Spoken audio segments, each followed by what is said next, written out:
Hello! So, ayan, naiinip tayo at nagugutom. So, nag-iisip ako kung anong lulutuin ko ngayon. So, titingnan natin ang refrigerator kung anong merong gulay dito. At, meron tayong tirang pagkain kahapon. So, yun yung ating rice. Meron tayong konting rice na brown rice and white. So, isasangag natin yun. So, gagawa tayo ng chow fan ngayon. So, ayun guys. Na tayong nakuha galing sa refrigerator at hindi na natin pinakita yung mga hiniwa natin kanina. Naghiwa tayo. So, meron tayong pork, carrots, cucumber, and then, meron tayo ditong spam. So, naghiwa na rin tayo ng spam. Hahaluan po natin ang spam. And then, ito yung ating garlic. So, lalagyan po natin ng garlic. And then, nagpatil na rin po tayo ng egg. So, 2 egg lang po ito. So, kung wala naman po tayong gulay sa bahay, so, pwede po natin isasangag yung mga tira-tirang kanin po natin para po hindi po masayang kahit garlic lang po yung ating ilalagay po sa ating fried rice. So, ito yung ating gagawing chow fan ngayon. So, ito yung ating mga tira-tirang rice. So, yan. Meron tayong kunting brown rice dito para hindi po masayang. So, sasangag na rin po natin. Ito, kasama dito sa white. So, ayan, yung brown rice. Sayang naman po kung matatapo na lang ito sa basurahan. So, wag po tayo magsayang ng pagkain dahil po marami pong nagugutom ngayon. So, huwag natin sayangin habang meron pong natitira sa ating mga rice cooker na kanin ay atin pong isasangag po. So, yan. Ito yung rice na matigas na. So, mas masarap to guys na kamay-kamayin natin habang maghiwa-hiwalay po yung mga buong rice para po pag once na isalang na natin sa kawali, hindi po tayo mahirapan na hiwa-hiwalayin yung mga buo-buo. So, ayan. Himasimasin lang natin guys habang nandito tayo. So, ito nag-prepare na tayo ng ating kawali. So, antayin lang natin na mawala yung tubig niya at maglalagay po tayo ng kunting olive oil para lang po ay gigisa natin at maluluto po yung pork. Nilalagay na natin yung ating pork. Ito yung uunahin nating pork para maluto lang po siya ng konti at ayan. So, ano lang natin guys, halo-haloyin lang po natin hanggang sa mag-brown po siya. So, dito hindi ko napansin na napalakas pala yung ating apoy. Kaya, ito, isusunod na rin po natin yung ating spam. So, ayan. Halo-halo lang guys. Halo-halo hanggang sa ito na nga yun, nag-brown na siya. So, medyo nasunog siya ng konti. Pero hindi naman yan. Okay lang po yan guys. At naglagay na rin po tayo ng konting butter dito.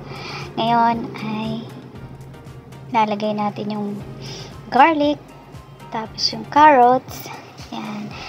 Susunod na rin natin yung cucumber. So, okay lang naman yan guys. Kahit mas masarap nga yung half cook lang po yung ating mga gulay kaysa ma-overcook. So, ito na nga yun. Halo-haluin lang natin to. At, yan. So, mas masarap kasi guys sa chow fan na meron tayong halong mga gulay-gulay dyan para healthy po siya. So, ito hinalo-halo na natin at yung egg ay nilagay po natin sa gilid para ma-separate lang po at maluto ng konti yung gulay.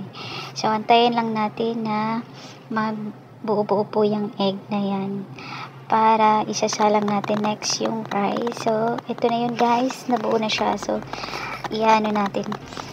Halo-haloin lang natin yan. After nyan, pag bubuo na siya, so, imimix natin ito. Inimix natin sa ating gulay. So, ayan, para maging masarap. So, ito na. Lalagay na natin yung ating rice. So, ayan. So, para may mga design konti. So, kitang-kita dyan yung konting brown rice na hinalo natin. So, mix lang natin yan guys hanggang sa maghiwa-hiwalay yung gulay sa ilalim. At nagdagdag na rin pala tayo ng unting flavor dito. Ito yun ay nilagyan ko po siya ng oyster sauce. So, ayan. Konting sugar. Then, naglagay na rin tayo dyan ng salt para may lasa ang ating chow fan. So, ayan.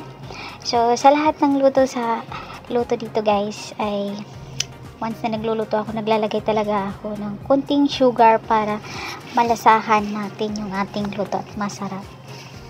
So, sa mga hindi nakakaalam dyan, so mahilig po talaga ako magluto. So, simula nung kabataan pa, ayan, kaya mag-try tayo sa bahay guys. Kung naiinip kayo at wala kayong ginagawa, so mag-isip tayo kung ano po yung ating lulutuin. So, ito na nga guys, luto na siya. So, nag-ready tayo ng ating bowl kasi titikman na natin yung ating chow fan rice. So, ito na siya guys. So, sobrang sarap nito. So, try nyo po siya sa bahay. So, lagay lang natin dito sa bowl. Ayan. So, alam ko sa inyo guys, habang pinapanood nyo tong video na to at takam na takam kayo sa aking luto. So, ayan. Masarap yan. Ayan. Punoy natin, sigurado ay mabubusog tayo dito sa isang bowl ng ating chow fan rice kahit wala na tayong ito lang yung kakainin natin sa maghapon. Busog na tayo guys. So ito na nga, maglalagay tayo ng unting toppings dito para may dekorasyon ng ating chow fan rice at ganahan tayo sa pagkain. So ayan, ako mahilig talaga ako maglalagay ng mga dekorasyon sa pagkain para may enjoy natin yung food. At minsan lang naman ito mangyayari sa atin, kaya buong niluluto natin ay kailangan maganda siya tingnan at mafe-feel natin yung sarap. So ito na nga guys, charan! Ang ating chow fan rice. So ito tayo ngayon. So, enjoy natin kung anong ngayong lasa. The best. Masarap po siya. So, try nyo po siya sa bahay, guys. So, sigurado mabubusog tayo nito sa ating almusal ngayong araw. Nalalasahan po talaga natin yung sarap. Tapos, combination doon sa vegetables. Ayan. Takam na takam ako dito, guys. Habang kinakain ko to at maya pag busog tayo, aantukin na tayo nito. So, ayun lang naman guys. So, wag po natin sayangin yung ating mga tira-tirang kanin sa bahay. Kasi, pwede pa natin yan. Wag tayong magtapo ng mga rice. So, sasangag lang natin para mainit siya at hindi matigas kainin. Alam mo yun guys, marami pong nagugutom sa labas, kaya ayun guys, yun, salamat po sa panonood guys. So hanggang dito na lang po, bye, thank you.